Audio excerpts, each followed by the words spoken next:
नमस्कार दोस्तों, स्वागत है आप सभी का एग्जाम मस्ती में। दोस्तों, इस वीडियो के अंदर जो है हम विज्ञान के top 40 most important question answer को डिस्कस करने वाले हैं, जो कि आपके आने वाले सभी प्रतियोगी परीक्षाओं के लिए काफी ज्यादा इंपॉर्टेंट है और यहाँ से जो है क्वेश्चन आपके पूछे जा सकते हैं। क्योंकि मैंने सभी क्वेश्चन जो है सिलेक्टेड और इम्पोर्टेंट क्वेश्चन आंसर लिए हैं, तो इस वीडियो का अंत तक जरूर देखिएगा। वीडियो के अंत में आपसे जो है एक प्रश्न पूछा गया है, उस प्रश्न का आंसर भी दीजिएगा और साथ ही आप चाहें तो इन सभी का टेस्ट भी लगा सकते हैं और कमेंट करके जरूर बताएं कि कितने क्वेश्चन आप इसके अटेम्प्ट कर पा रहे हैं। तो चलिए वीडियो स्टार्ट करते हैं। तो हमारा पहला क्वेश्चन है, डायनेमो किस सिद्धांत पर कार्य करता है? डायनेमो जो है किस सिद्धांत पर कार्य करता है? डायनेमो का कार्य क्या होता है?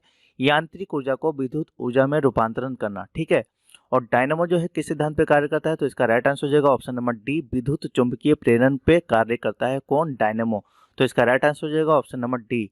ठीक है, चलिए नेक्स्ट क्वेश्चन पे चलते हैं। क्वेश्चन नंबर 2 है हमारा, प्रबल व्यायाम करते समय जब हमारी मांसपेशियों में अवायु श्वसन होता है तब मांसपेशियों में बनने वाला अंतिम उत्पाद क्या है? यानी कि देखिए, जब हम कसरत करते समय हमारे वायु में जो श्वसन अवायु श्वसन होता है, उसमें बनने वाले मांसपेशियों में अंतिम उत्पादन क्या होता है? तो देखिए, इसका राइट आंसर हो जाएगा, जब हम कसरत करते हैं तो उस समय जो है लैक्टिक अम्ल का उत्सर्जन बहुत अधिक होता है। तो इसका राइट आंसर हो जाएगा ऑप्शन नंबर डी, लैक्टिक अम्ल। चलिए नेक्स्ट क्वेश्चन पे चलते हैं। क्वेश्चन नंबर 3 है हमारा, निम्नलिखित कथनों में से कौन सा सही परिवर्तन है? देखिए यहाँ पे देखते हैं, मंड स्टार्च को माल्टोज में, प्रोटीन को पेप्टाइड्स में, पेप्टाइड्स को अमीनो अम्ल में, या वसा को वसा अम्ल में। तो देखिएगा फ्रेंड्स, सही परिवर्तन हमें सर्च करना है।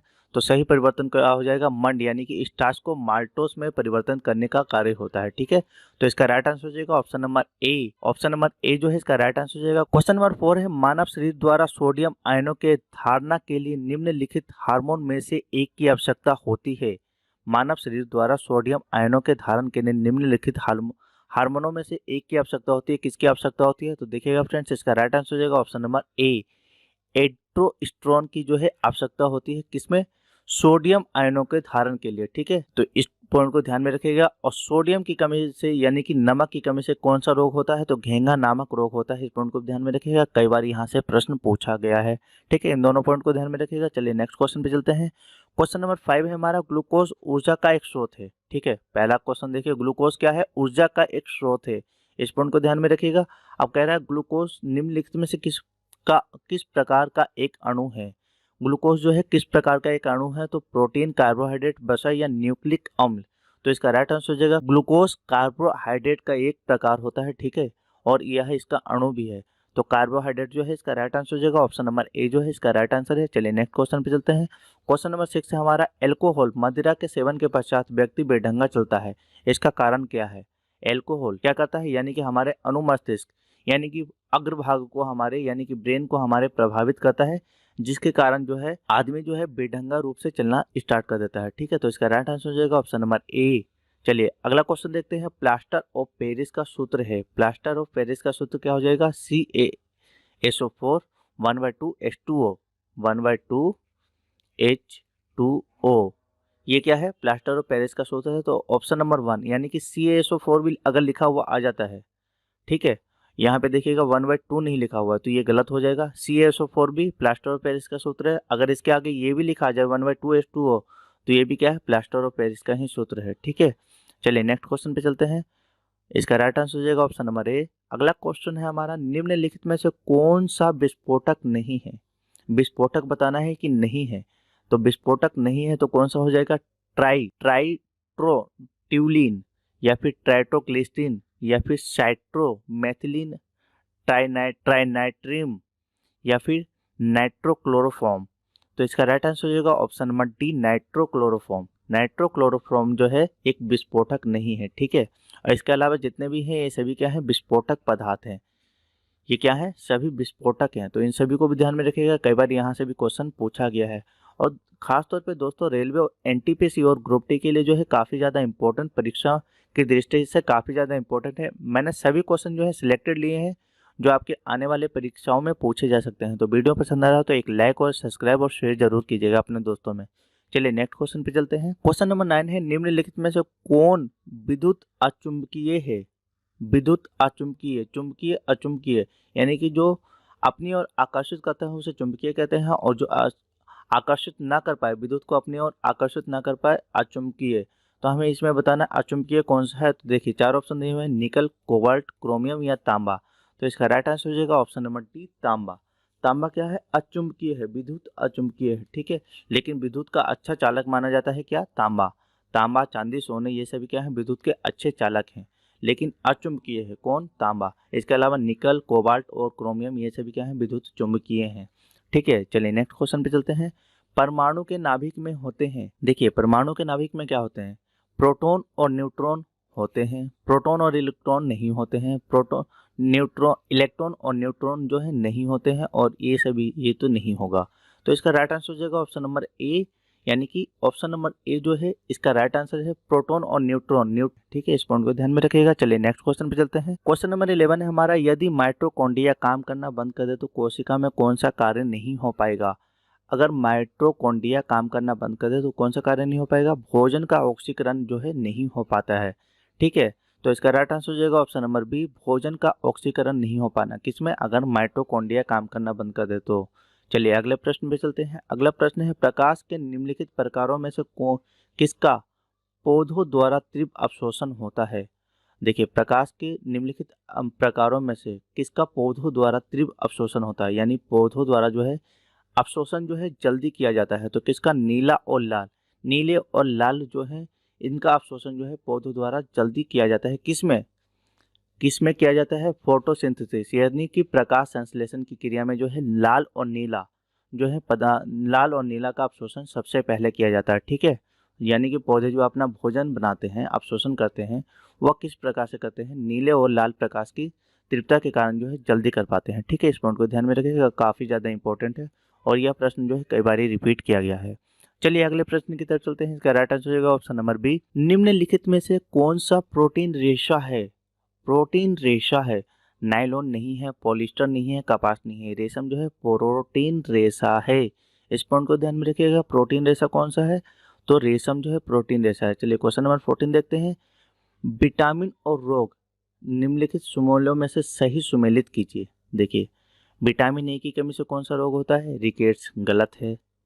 विटामिन बी1 की कमी से बेरी नामक रोग होता है, थायमिन, ठीक है। ये विटामिन डी की कमी से रक्त का थक्का ना जमना, ये विटामिन के का काम है, और विटामिन डी का काम क्या है, रिकेट्स, यानी कि दोनों ही गलत है, ये भी गलत है। और विटामिन के का काम स्कर्वी, ये भी गलत है, ठीक है। तो इसका राइट आंसर हो जाएगा विटामिन बी1 यानी कि बेरी नामक रोग। और इससे पहले जो है मैंने विटामिन के ऊपर जो है एक बहुत ही अच्छा वीडियो बना रखा है, और ट्रिक से जो है सभी विटामिन के नाम को याद करना और इनसे संबंधित सभी प्रश्नों को मैंने काफ़ी अच्छा समझाया है। अगर आपने उस वीडियो को नहीं देखा है तो उसका लिंक मैं इस वीडियो के डिस्क्रिप्शन में दे दूंगा, साथ ही आपको आई बटन पे भी यहाँ पे मिल जाएगा, ठीक है। तो उस वीडियो को जाकर जरूर देखिएगा। चलिए नेक्स्ट क्वेश्चन पे चलते हैं। अगला क्वेश्चन है हमारा, डेंगू वायरस तेज बुखार या दर्द उत्पन्न होता है तथा विशेष प्रकार की रक्त कोशिकाओं की संख्या कम कर देता है, ये रक्त कोशिकाएं हैं। देखिए डेंगू वायरस यानी कि तेज बुखार और दर्द उत्पन्न करता है, यह एक प्रकार की रक्त कोशिकाओं की संख्या को कम कर देता है, यानी कि किसको कम कर देता है, प्लेटलेट्स, और जिसे हिंदी में क्या कहा जाता है, पट्टिकाणु को जो है कम करता है। ये रक्त कोशिकाएं कौन सी हो जाएंगी, पट्टिकाणु। तो इसका राइट आंसर हो जाएगा ऑप्शन नंबर बी, पट्टिकाणु। चलिए नेक्स्ट क्वेश्चन चलते हैं। निम्नलिखित में से किसकी उत्पत्ति यकृत द्वारा होता है, किसकी उत्पत्ति यकृत द्वारा होता है। तो देखिएगा फ्रेंड्स, लाइपेज नहीं, ये नहीं होगा, श्लेष्मा नहीं है, हाइड्रोक्लोरिक अम्ल भी नहीं है। तो राइट आंसर हो जाएगा यूरिया। यूरिया की उत्पत्ति जो है यकृत द्वारा होता है। निम्नलिखित यहाँ पे प्रयोग किया गया है। मैं ये नहीं कहता कि यकृत से खाली यही यूरिया का ही कार्य करता है, लेकिन यहाँ पे जो है निम्नलिखित का प्रयोग है, तो लाइपेज, श्लेष्मा और हाइड्रोक्लोरिक अम्ल नहीं है, तो यूरिया जो है इसका राइट आंसर हो जाएगा। चलिए नेक्स्ट क्वेश्चन पे चलते हैं। क्वेश्चन नंबर 17 है, निम्नलिखित में जो किसका मूत्र निकारण सही मार्ग है। तो देखिएगा फ्रेंड्स, मूत्र निकारण प्रक, गवीनी, मूत्राशय और मूत्र मार्ग बिल्कुल ठीक है, यानी कि प्रक से होकर के, यानी किडनी से होकर के, गवीनी से होकर के मूत्राशय के रास्ते मूत्र मार्ग द्वारा जो है मूत्र का निकारण होता है, तो ये इसका सही मार्ग है, तो ये इसका राइट आंसर हो जाएगा। इसके अलावा जो है बाकी तीनों जो है गलत हो जाएंगे। चलिए नेक्स्ट क्वेश्चन पे चलते हैं। क्वेश्चन नंबर 18 है हमारा, सौर ऊर्जा का सबसे बड़ा यौगिकरण कौन करता है। सौर ऊर्जा का सबसे बड़ा यौगिकरण कौन करेगा, तो बैक्टीरिया नहीं है, प्रोटोजोआ, कवक नहीं है, हरे पौधे जो है सौर ऊर्जा का सबसे बड़ा यौगिकरण है, ठीक है फ्रेंड्स। तो इसका राइट आंसर हो जाएगा ऑप्शन नंबर डी, हरे पौधे। चलिए नेक्स्ट क्वेश्चन पे चलते हैं। क्वेश्चन नंबर 19 है हमारा, अधिकांश कीट श्वसन करते हैं। अधिकांश कीट जो है श्वसन करते हैं, वह किस प्रकार से करते हैं? त्वचा से, क्लोम से, फेफड़ों से या फिर वातक तंत्र से? तो इसका राइट आंसर हो जाएगा ऑप्शन नंबर डी, वातक तंत्र से जो है अधिकांश कीट श्वसन करते हैं। ठीक है फ्रेंड्स, चलिए नेक्स्ट क्वेश्चन पे चलते हैं। क्वेश्चन नंबर 20 है हमारा, संघ कणों की आईसी चिप प्राय बनाए जाते हैं। यानी कि आईसी चिप जो बने होते हैं, आईसी चिप किसके बने होते हैं? तो यह बने होते हैं सिलिकॉन से। ठीक है फ्रेंड्स, तो इसका राइट आंसर हो जाएगा ऑप्शन नंबर सी, सिलिकॉन से जो है संघ कणों के आईसी चिप बने होते हैं। संघ कणों यानी कि कंप्यूटर के आईसी चिप के बारे में बोला गया है। कंप्यूटर को हिंदी में जो है संगणकों को बोला जाता है। ठीक है फ्रेंड्स, याद रखिएगा। चलिए नेक्स्ट क्वेश्चन पे चलते हैं। मानव तंत्र में निम्नलिखित में से कौन सा एक पाचक एंजाइम नहीं है? मानव तंत्र में निम्नलिखित में से कौन सा एक पाचक एंजाइम नहीं है? टिप्सिन, ग्रेस्टीन, टॉयलिन या फिर पेप्सिन? तो इसका राइट आंसर हो जाएगा ऑप्शन नंबर बी, ग्रेस्टीन जो है मानव तंत्र में एक पाचक एंजाइम नहीं है, सॉरी।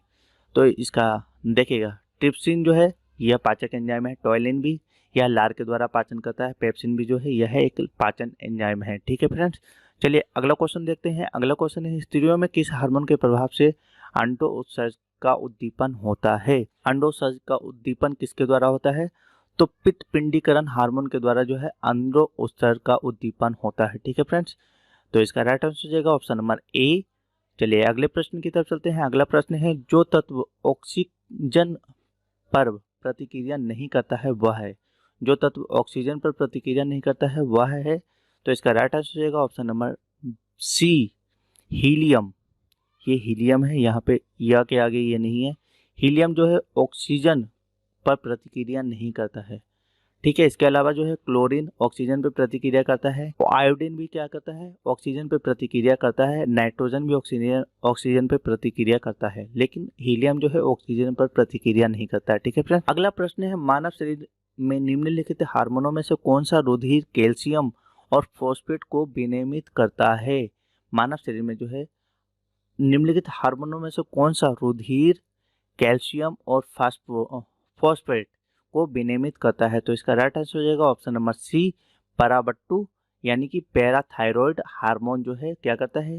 रुधिर कैल्शियम और फॉस्फेट को विनियमित करता है। ठीक है फ्रेंड्स, इस पॉइंट को ध्यान में रखिएगा। चलिए अगले प्रश्न की तरफ चलते हैं। अगला प्रश्न है, सेब की सुगंध मुख्यतः निम्नलिखित में से किसके कारण आता है?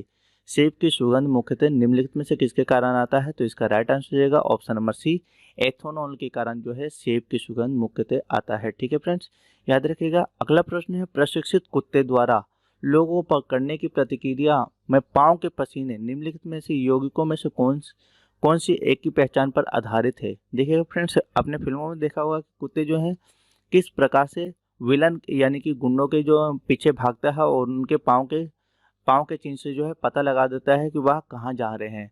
तो उनमें जो है क्या होता है, मैं आपको बता देता हूँ कि उनके पसीनों को सूंघ करके जो है कुत्ते उनके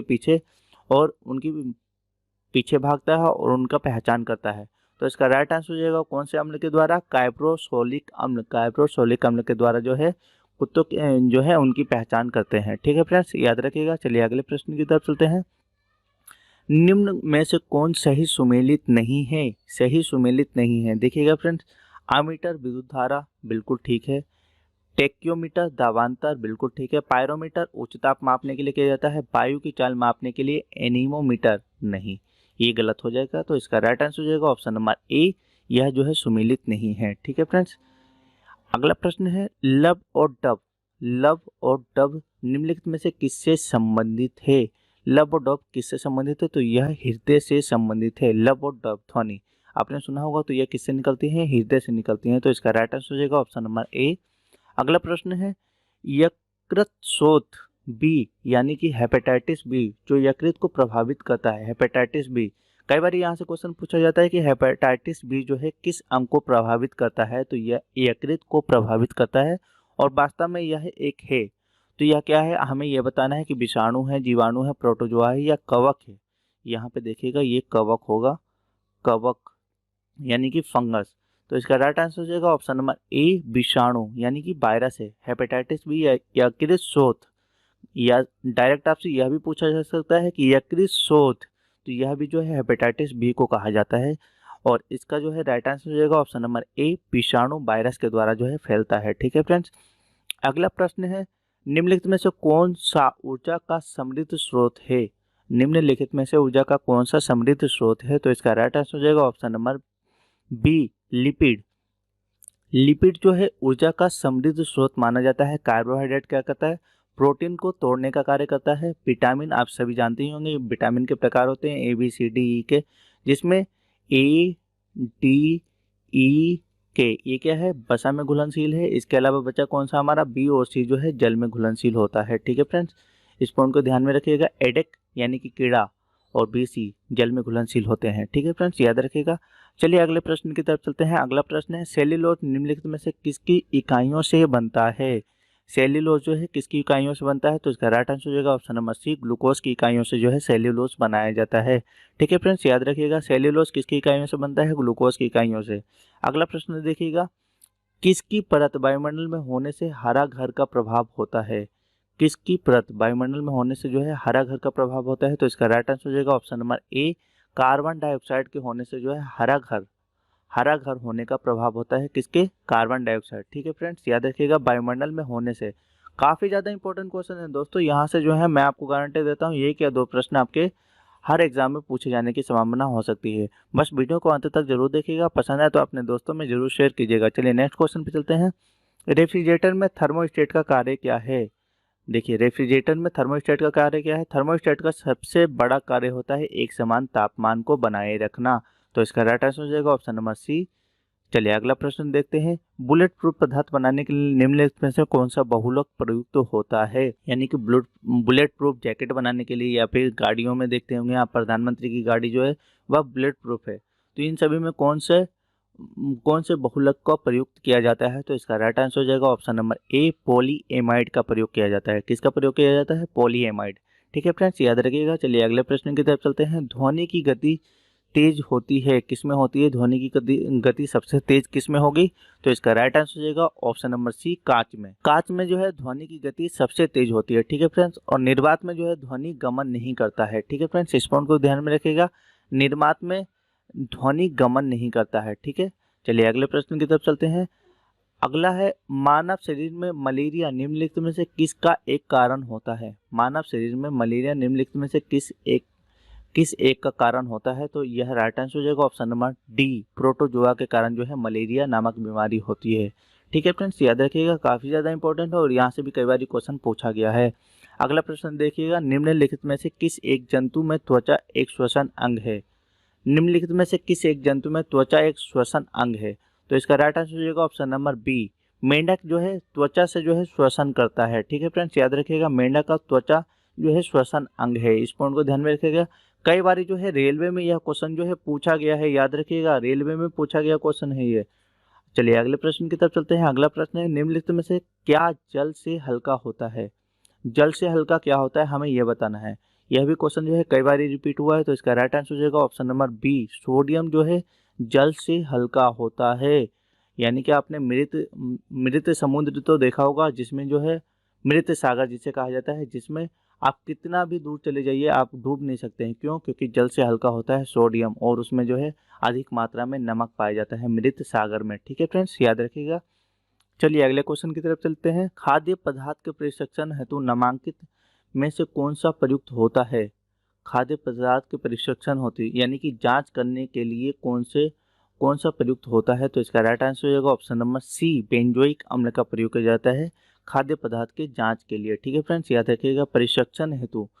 ठीक है, और यह क्वेश्चन जो है कई बार ये एनटीपीसी में भी पूछा गया है। ये 2021 में जो एनटीपीसी का एग्जाम हुआ है, इसमें भी 2021 में नहीं, सॉरी 2020 में जो एग्जाम हुआ है CVT 1, उसमें यह क्वेश्चन जो है कई बार पूछा गया है, इसलिए मैंने इस क्वेश्चन को भी लिया है। काफी ज्यादा इंपॉर्टेंट है दोस्तों, इन सभी क्वेश्चन को एक बार नोट डाउन जरूर कर लीजिएगा। चलिए अगले प्रश्न की तरफ चलते हैं, और आज का लास्ट क्वेश्चन है हमारा, निम्नलिखित में से कौन अंडे देता है और सीधे बच्चे नहीं देता है? तो एकीडना जो है अंडे देता है, सीधे बच्चे नहीं देता है। ठीक है फ्रेंड्स, याद रखिएगा। तो इसका राइट आंसर हो जाएगा ऑप्शन नंबर ए। अगला क्वेश्चन है हमारा, जो आज का लास्ट प्रश्न है और आपके लिए है ये क्वेश्चन होमवर्क में, आपको घर से कमेंट करके जरूर बताइएगा इसका आंसर, कि सामान्य ट्यूबलाइट में कौन सी गैस होती है? ये क्वेश्चन जो है आपको कमेंट करके बताना है, इसका राइट आंसर क्या हो जाएगा। ये आज का प्रश्न है हमारा, और इसका आंसर जो है मैं नेक्स्ट क्लास में दूंगा, जिसमें आपको इसका आंसर दिया जाएगा। तो आई होप कि वीडियो पसंद आया तो अपने दोस्तों में ज़रूर शेयर कीजिएगा, और हमारे चैनल को अगर अभी तक आपने सब्सक्राइब नहीं किया तो सब्सक्राइब कर लें। और चलिए मिलते हैं इसी के साथ नेक्स्ट वीडियो में। जय हिंद, जय भारत।